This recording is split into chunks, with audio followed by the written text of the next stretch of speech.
Near, near, near, near, near. That's the opening riff. I asked my son to do an opening riff, but I just want to say welcome back to the Wildlife for You podcast, folks.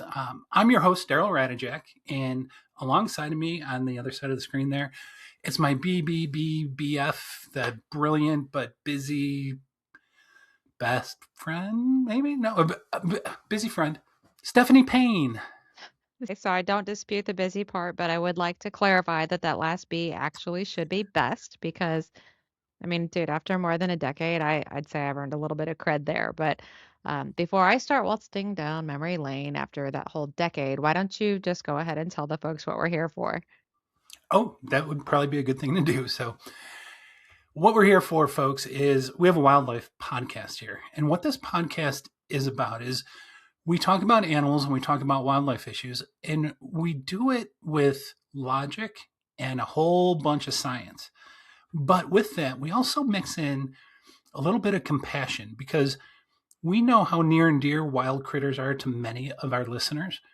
So I guess you could say this podcast is where smart meets heart. That's a great slogan there, Dee, and I'm so glad that you thought of it. Yeah, I didn't see any sarcasm in your response there, my friend. Anyway, it's anyway. It's been a while since we did a podcast stuff. Take a stab at how long it's been since we were last on air. Since I'm gonna let you use that slogan I created, absolutely royalty free because I'm magnanimous that way. Um, how long it's been? Holy free holies, D. I mean, 2 years? Buzz, wrong. Ah. Try 4 years. Believe it or not, I looked it up. We have like 80 episodes on Spotify and all the other platforms, Apple, whatever. I don't even know where we're at. But I counted them up. We did 80 episodes, but the last one we did was April of 22, and here we sit, January of 26. So it's been almost 4 years. So I figured, with your permission, we ought to do a reboot. A reboot. I like it when you use technical words like that. They appeal to my techie side. But okay, yeah, that's been a hot minute. In my defense, I got a little bit busy with my real job, which not only kept me from the podcast, but it also apparently made my time perception go a little wonky because no, I did not realize that it had been that long. So I will take the blame and the accountability here. It was 100% my career choices that caused me to bail on you before. And I know though that you tried to keep it going for a while, but I guess it just had a different feel without your favorite friend. Yeah, and I just can't live without your sarcasm there, Steph. The one thing I wish we could do is your bloopers, because I got a reel full of them, and believe it or not, I wanted to play some here, but I don't think our sound equipment would pick it up because technology sucks, and they don't allow you to pick up electronic recordings on this thing. So I would have played some Yes, doozies for you. So anyway, some you had some classic doozies. bloopers. Okay, just for the record, though, before I digress and talk about the most epic of Daryl bloopers, because they are priceless. I mean, priceless, I could add. So, but before we go down that, because I mean, they're priceless. They're also not fit for the ears of most of our listeners, but they are in fact priceless. So let's talk about this reboot. What do you want to talk about for our reboot of Wildlife for You? Okay. Well, in our original podcast, it was just about wildlife, whatever topic we wanted to talk about. And it was pretty good. We talked about individual animals, whatever hot topics might be out there in the wildlife world. But I thought for this reboot, I want to pertain to things going on today. And you know how with the onset of social media and all these electronic platforms, you know that there's misinformation out there like crazy, and fake posts and fake news abounds. So here's the thing, Steph. It's not that there's people who are out there like saying stuff and just getting it wrong because they think they're experts when they're actually not. There's actually people out there that are intentionally trying to mislead the public. And so the creation of fake media, whether or not it's text or pictures or videos, it's pretty crazy. It's astounding how much is out there.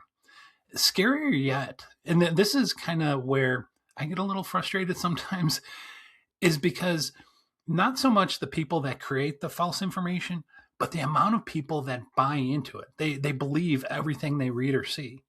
And yes, that happens quite a bit, especially in the world of wildlife. Because I don't know if you recall, we did a series many, many moons ago, the Old Man Johnson series. Oh yeah. Yeah, I know. You can't forget Old Man Johnson. Yeah, and for the folks out there that may not know who Old Man Johnson is, it's just a reference to the the old timers that they tried teaching generations after them about what's going on, especially in the wild, what's happening in nature. And they meant well. I promise. My dad was the epitome of Old Man Johnson, but he told me some pretty harebrained stuff that he truly believed. But then you're like, Dad, is that real? So anyway, all that misinformation that has been passed down or newly created, or it's just out there for one reason or another, that is what this podcast is going to be about. We're going to be clearing up misinformation and fake news about the wildlife we all know and love.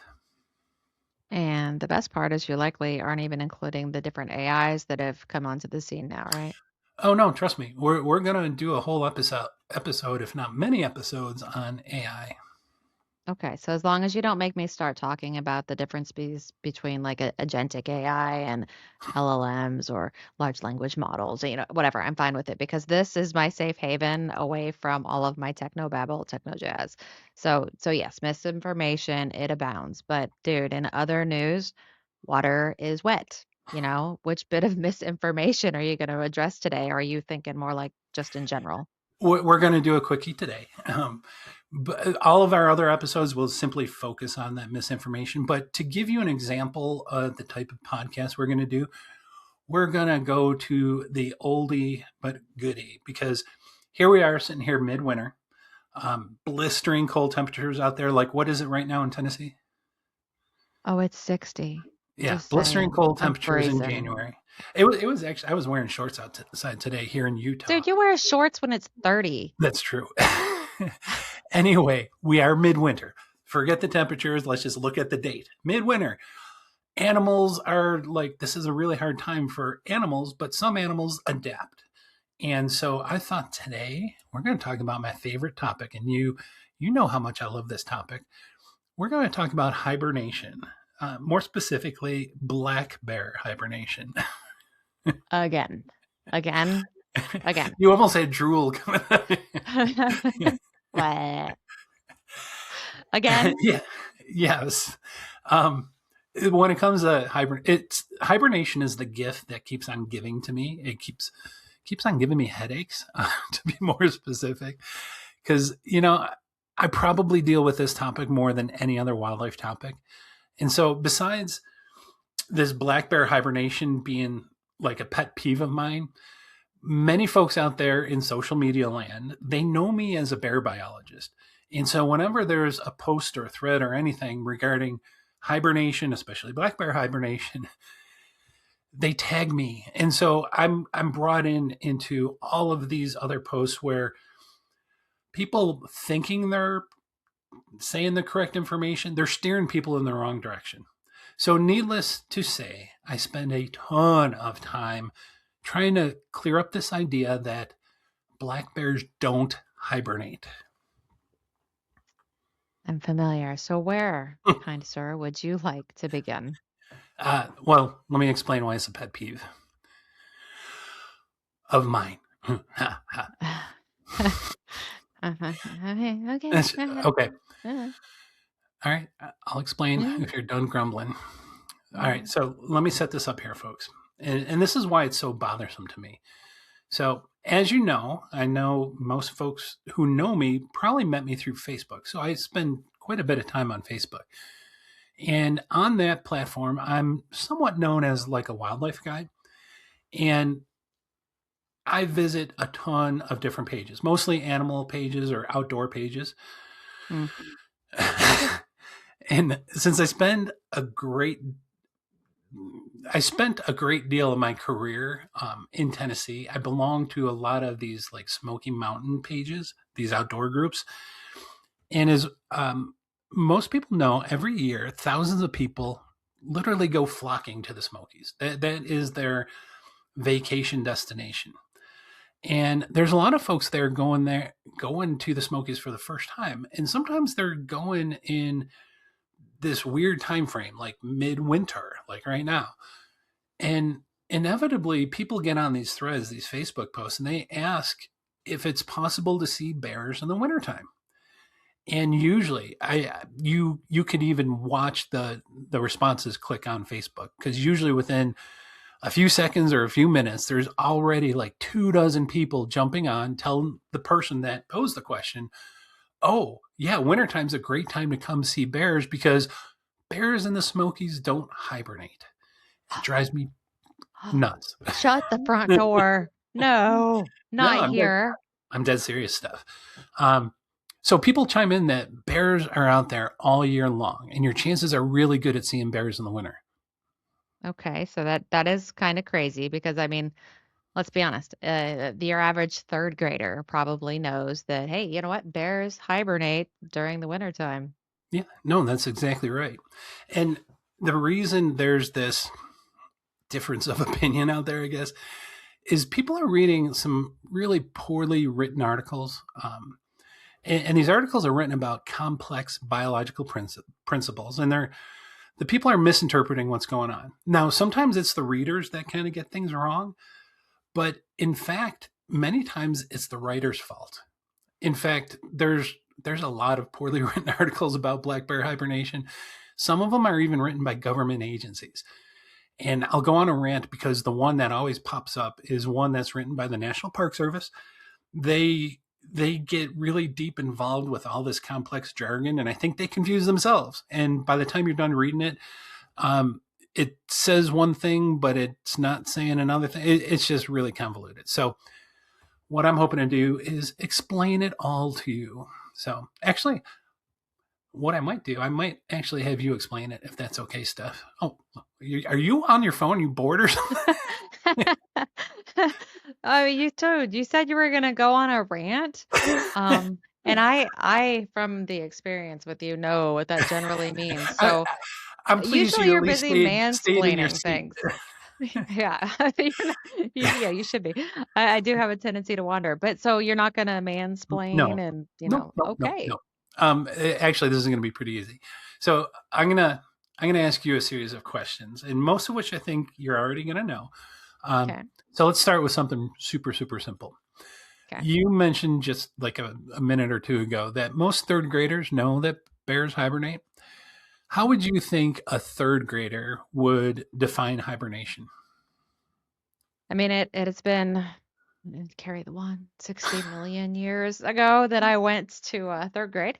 But I mean, I guess I would probably say something like it means sleeping through the winter. Yeah, I imagine that assumption is pretty spot on. So most kids likely understand that hibernation is when an animal sleeps through the winter. But you and I were biologists, somewhat. You have a biology degree. I'm a practicing biologist with a biology degree. We all know hibernation is a little more complex than that. So Yeah, I'm going to have, hey, you got that phone handy? I do. I'm going to have you look up like the dictionary definition of the word hibernate. Okay. Okay. So Merriam-Webster defines hibernate as to pass the winter in a torpid or resting state. Dictionary.com defines hibernation as to spend the winter in close quarters in a dormant condition. The Cambridge Dictionary says it is to spend the winter sleeping. And then we've got the What other, you don't? I don't need you to like give us every definition known to mankind, but thank you. just following your orders, kind sir. That's a first. But I digress. So thank you for those definitions. All three of them pretty much said the same thing about hibernation, and what it more or less means. And again, these are dictionary definitions. When an animal sleeps through the winter. So I guess like third graders are probably smarter than we give them credit for. But just so you know, the very first definition that you mentioned, that Merriam-Webster definition, it's a pretty good one, because it mentions, like, we know the animals are sleeping through the winter. It's not the typical biological function there, um, but it does mention in there a word. Uh, I think it's in a torpid state. Torpid state. Uh-huh. Yeah, we're gonna get into that a little bit more. So, uh, if I ask you to define hibernation in a biological sense, do you think you can do it? Okay, so yeah, so there are some crazy physiological changes that take place to kind of allow the hibernating animal to shut down their body for a long period of time. So if we just think about this from our perspective as humans, our bodies are like engines, right? They're constantly burning fuel through our fuel. So because of that, we need to constantly feed our bodies more tinder for that fire. So AKA we're having food and water intake to keep us alive. So, from a biological standpoint, for starters, we would need to just kind of, I mean, you could say shut off, but really it's just drastically slow down that engine. Yeah, shutting off your body's engine, I don't think would be a really good thing, but you did hit the nail right on the head, because in order for an animal to hibernate, seriously need to slow down or idle their engine if they're going to sleep for a long period of time. Yeah, and just so everybody understands what Daryl and I are talking about when we refer to our body's engine, it's actually called your metabolism. So it's kind of like a set of chemical reactions in your body that converts that food that you're intaking into energy. So, as most people know, when we exercise, we use lots of energy. So, unless you're a menopausal female, and then like some of Like us, and me. then I swear, yeah, we like never ever burn energy at that point. I don't care what you do. But anyway, so outside of that, obviously, generally speaking, that's when you're going to be burning your energy. So, but what sometimes people forget is it's not just during those active periods that you're burning lots of energy. It actually happens during our inactive periods too. So, like even when you are asleep, your body is still burning lots of energy, and that's because it takes quite a bit of energy to keep all of these things in this body going. Things that we don't even have to think about. All those necessary processes, like our heart's pumping blood, our respiration, our digestion, overall internal cell replication and maintenance, just all of that stuff that keeps us alive and trucking. So, if an animal wants to go dormant for any period of time, they have to seriously slow down their metabolism as well. Can I interject something here? I should have pointed this out at I the get go. Could I even try to stop you, dude? No, probably not. Okay. But I should have mentioned our little discussion here about metabolism and food kind of reminded me of something I should have pointed out. Hibernation, a lot of people think hibernation is an adaptation to help animals survive like long periods of cold weather. It's not that. Animals have fur coats, animals can go underground, animals could avoid the cold. Rather, when it comes to hibernation's an adaptation that pretty much helps animals survive long periods without food. Now, the two are tightly correlated because when it's really cold and snowing and wintertime, there's not a lot of food out there. And as you know, in most of North America, even in the South, places like where you live, Steph, the vegetation, the trees, everything goes dormant in the winter. And so the trees will lose their leaves. The grasses and the forbs, which are those broadleaf plants, they stop growing in the wintertime.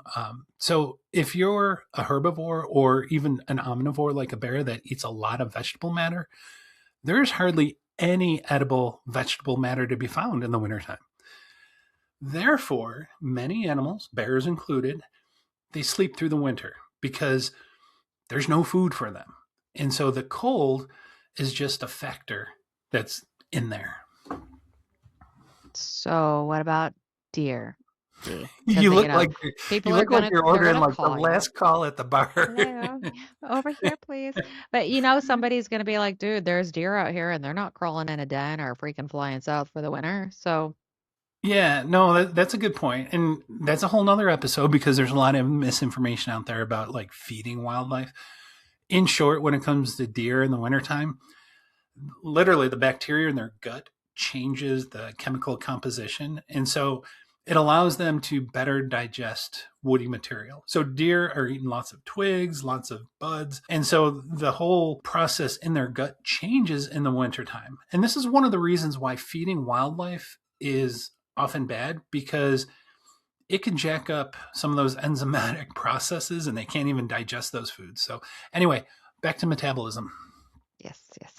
So hibernating animal needs to seriously slow down their metabolism so they don't burn too quickly through all of those energy reserves, which, like us, we store those as fat. So that means that an animal has to slow down their heart rate, their respiration rate, even lower their body temperature for other things that kind of rely on that, all in an effort to conserve energy. Exactly. Thank you. You did awesome. Is it okay if I take over for a bit? Because Uh, this is kind of where the confusion comes in. Dude, I stopped trying to stop you when you're talking about hibernation, period, years Yeah. ago. Yeah. No, for good reason, too. And speaking of reason, the reason people get confused is all those articles explain the main gist of those articles that confuse people is they're trying to explain the different kinds of hibernation. And so just like you love those nerdy terms, you just so you know, you're rattling off some acronyms that I was gonna like throw a flag because biologists are known for acronyms. And when you said LL Bean or something, Large language model, LLM. whatever. Yeah, I was ready to jump in, but you caught yourself. So anyway, biologists are terrible with using jargon, like these complicated terms that the general public doesn't know. And so when it comes to hibernation, there's two different strategies that hibernating animals use to conserve energy. Now, these two different strategies, it's more or less like a varying degree of hibernation. So some hibernating animals use a strategy called true hibernation, and that's hyphenated. So it's like one word, true hibernation. And that particular strategy, it's kind of like a really, really deep sleep.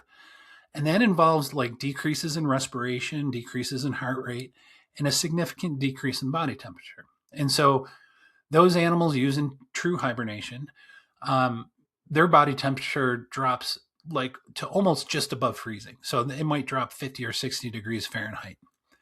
Bears, on the other hand, they use a strategy called torpor, Torpor, which it too involves all these decreases. And so there's a decrease in respiration, there's a decrease in heart rate, there's a decrease in body temperature, but it's not as drastic. It may only drop maybe 10, 12 degrees. So their temperature when they're sleeping is only about 90 degrees Fahrenheit. I say only is about 90 degrees Fahrenheit. So what that does, Steph, this allows bears to wake up rather quickly from their sleep because they can't, like those true hibernators, like the groundhog, they're almost in a frozen coma like state. And you can pull one out by its little tail, slide it along the floor, use it as a hockey puck, and it's not going to wake up.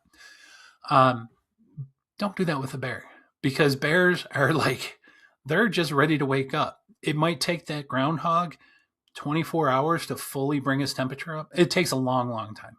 Bears can do it literally within minutes. So don't get me wrong. If you do pull a bear by its tail out of its den, it's still going to be pretty groggy, thankfully. But they can shake off that sleep much, much faster than other animals. And so this is why bears can occasionally be seen outside of their den, like in the wintertime. So unless there's food available, those bears that wake up and stretch their legs and go for a little walk, they're usually back to sleep in no time at all. So let me bring this back around for you, Steph. The word I used for the bear hibernation, that torpor, Torpor, I mentioned it before. You recall seeing it in that other definition Yeah, for hibernation. yeah, yeah. That good old Merriam-Webster definition talked about a torpid state. So yeah, Yeah. which a torpid state means quite simply being dormant. So that's exactly what bears do. And it's in the definition of hibernation. Anyway, so even in the biological or physical sense, like heart rate, respiration rate, temperature drop, all of which define hibernation, bears check all those boxes. In fact, the cool thing with bears is they have some of the highest, like we were talking about metabolism before. So the more you can decrease your metabolism, the longer you could stay asleep or like conserve energy. And bears are astounding because they have some of the highest metabolic decreases of all the animals. Yet their temperature is still it's dropped, but it's not as much as some of those other animals. So this is why bears can conserve so much energy and why they're often called super hibernators. But so why is it still though then that you hear people say, I mean, if they're super hibernators, so people say bears don't hibernate. How do I correlate these things? Yeah, well, you'll like this because you're a word nerd. It's more or less it's a bastardization of the English language more than anything else. Although bears use torpor for their hibernation, that strategy you recall that other strategy besides torpor? Yes, you said it was true hibernation. Yes, but I'm going to use my air quotes because the thing there is that true hibernation, when you're reading about this in all the scientific literature and everywhere else, true hibernation is a hyphenated, I'll do that again, hyphenated word. So it's a single word. It's not like it's hibernation that's true. True hibernation, it's a single strategy. It's a single word. And so the bastardized part of it is because you'll often read that bears don't truly hibernate, which is not what it's saying. That's the misinterpretation. Bears absolutely do hibernate, but they don't use, here, ready? True hibernation. You follow me?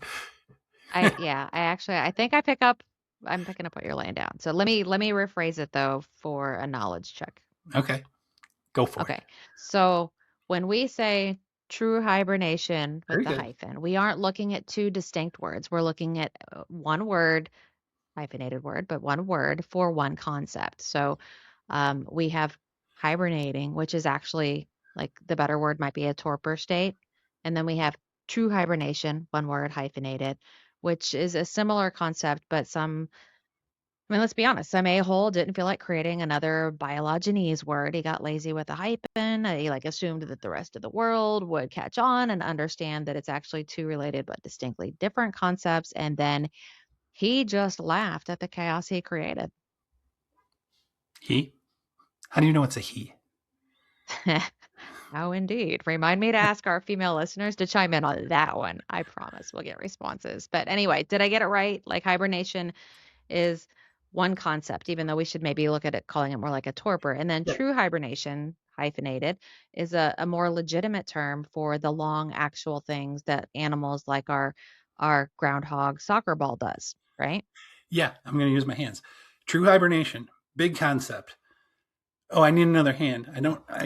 If I could use my foot. So true hibernation, or hibernation up here. Two strategies under hibernation. There's true hibernation and there's torpor. There's my hand.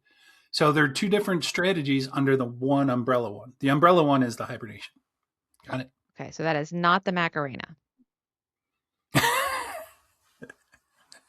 No, it's not. Okay. Yeah. Okay. Yeah. Okay. So I got it right. That's good. Yeah. Anyway, yeah, you're a nerd. Well, I don't know why you're a nerd because I'm the one dancing over here, but I love it. So, are we done talking about black bear hibernation? Yes, please, for the love of dogs and all that is good and green on this earth. Please, please, everyone, just to do me a favor, do not tell Daryl that black bears don't hibernate. And if you see it online, especially on social media, please correct them and don't tag Daryl. But wait, actually go ahead and tag him if you want, because actually, in fact, if you want to though, for real, you can refer folks to like the Bearwise website, which was written by some of the best bear biologists in the country. And they do a phenomenal job of putting information together on bears, even if they speak a whole lot in jargonese. But you know what? How about this instead? If you read anything wildlife related that is hard for you to understand, just reach out to me, Stephanie, or Daryl at Wildlife for You. And you can reach us at WFY questions at gmail.com. So wildlife for you is the WFY questions at gmail.com. Yeah. All right. I think that, yeah. Mhm. Are you done yet? You were doting quite a bit on those bear biologists. Oh, it hushes. Sarcasm is my love language. Okay. Well, thank you so much for that. I really do appreciate it. So that's it, folks. That's what this Wildlife for You podcast is going to be all about. We're gonna take these concepts that are misunderstood or a lot of misinformation out there, and we are going to correct them. So our goal here with this podcast, we're going to debunk falsehoods. We're going to clear up some of those poorly understood principles or like poorly written articles. We're going to call out misinformation. And to be honest with you, folks, if we find like places where the misinformation is intentional, where they're trying to mislead people, we're going to rake them over the coals. Ooh, Because like I a good like old doing that. fashioned barbecue. Yeah, I like doing that. I like calling out stupidity. So that's kind of what it is. But last but not least, and I hope I don't offend people, but we're going to straighten out Old Man Johnson. His tales, they're great tales. Some of them he actually gets right. Some of them not so much. So we're going to straighten out old. Yep. Are you going to do Go. the old man Johnson voice? Not on video. Because you'll see some crazy contortions with my face as if there hasn't been already. But if you're nice, maybe I'll try. How about that? Anyway, Sweet. that's what we're going to do this podcast about. We're rebooting, we're retooling, we're going to try it again, and we're going to see how it goes. And so, thank you from the bottom of my heart for Stephanne for agreeing to join us again. So appreciate that. But folks, when it comes to wildlife, your knowledge often means their existence, and that's why we're here. Legit. So Mm. take care, folks, and be well. Peace. Bye.